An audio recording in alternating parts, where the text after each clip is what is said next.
রাষ্ট্রীয় সব সম্পদ নিজের পকেটে ভরাইত। এই জন্য আল্লাহ রাসূল বলেন, আবু বকর ফিল জান্নাহ, ওমর ফিল জান্নাহ।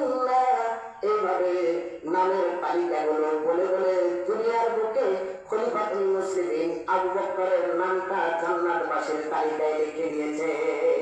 আল্লাহর পক্ষ থেকে ঘোষণা চলে আসছে যে আবু বকর, ওমর, তালহা এইভাবে 10 জন আশারায়ে মুবাশশারা, 10 জন সাহাবীর নামে আছে দুনিয়ার বুকে তারা জানতো তারা জান্নাতি। সুবহানাল্লাহ।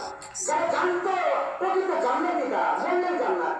তারপরে তাদের ঈমান, আমানতদার, বিশ্বাস, ঈমান কেমন ছিল, কত পাওয়ারফুল ঈমান ছিল। আর আমার আপনার অবস্থা কি? আমরা তো জানি না আমরা মরলে কোথায় যাবো।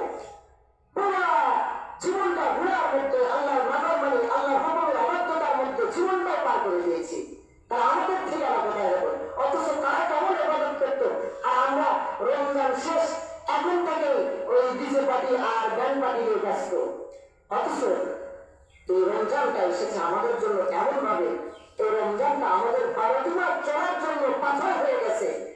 প্রদর্শনে 1 মাস 12টি মাস 11টি মাস চলার জন্য। যে রমজানে যেভাবে গান বাদ্য তেমন একটা শোনা যায় নাই, রমজানের বাইরেও যদি কোনো মুসলমানের সন্তান এইভাবে চলে, এইভাবে যদি তার জীবনযাত্রা আরো 11টি মাস চালাতে পারে, তো সেই মানুষের জন্য আল্লাহ রাব্বুল আলামিন আসমান থেকে ক্ষমার ঘোষণা করে দিয়েছেন। আর এই সমস্ত তাকওয়াবান মানুষদের জন্য আল্লাহ পাক জান্নাতের ঘোষণা করে দিয়েছেন।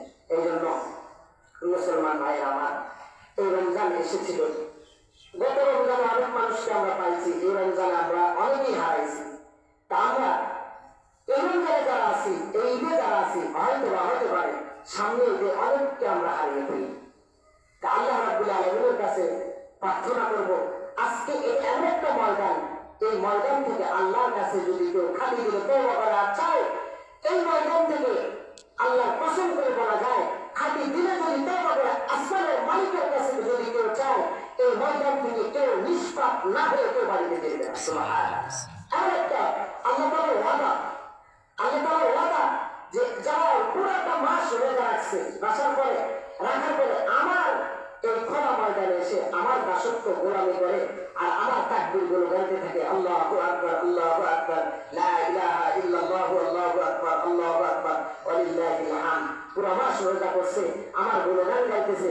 আল্লাহ তাআলার সরাসরি হুকুম যে এই বান্দাদেরকে আমি ক্ষমা করে দেবই। সুবহানাল্লাহ। আরেকটা ইবাদত আছে যে আল্লাহ রাসূল বলেন, মান সামা রমাদান ওয়া আতবা'হু সিত্তাতান মিন শাওয়াল ফাকান্নামা সামা আত-তাহরা কুল্লাহ। আল্লাহ রাসূল বলেন, যদি কোনো মানুষ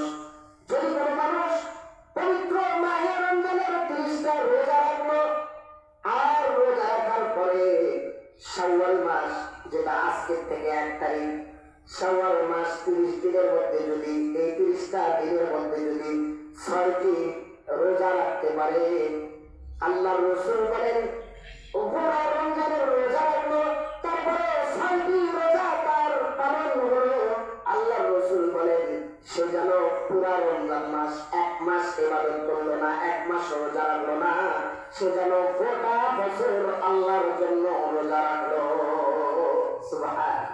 এটা হচ্ছে সাক্ষী রোজা বলে না, সাক্ষী রোজা বলে যে রমজানের রোজা রাখছে আর শাওয়াল মাস যেটা চলতেছে 1 তারিখ আজকের থেকে 30 দিনের ভিতরে যদি কোনো মানুষ কি করে 6টা রোজা রাখতে পারে, লাগাতার রাখতে পারবে, মাঝখানে সময় দিয়ে 10 দিন 5 দিন পর পর রাখতে পারে, 2 দিন পর পর রাখতে পারে, যদি কোনো মানুষ 6টা রোজা রাখতে পারে, তাহলে সে যেন সারা বছর সে রোজার ভিতরে দেখা যাবে। সুবহানাল্লাহ।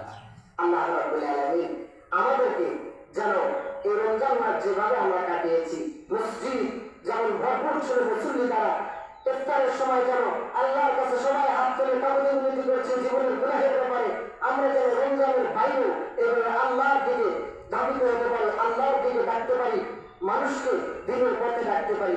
এইভাবে পুরোটা বছর যেন আমাদের এইভাবে চলে যায়, গান সংস্থার মাধ্যমে পুরোটা বছর যেন আমাদের অতিবাহিত হয়ে যায়। আল্লাহ রাব্বুল আলামিন আমাদের সকলকে রমজান অনুযায়ী আমাদের পুরো জীবনকে সাজানোর তৌফিক দান করুন। ওয়া আখিরু দাওয়ানা আলহামদুলিল্লাহি রাব্বিল আলামিন।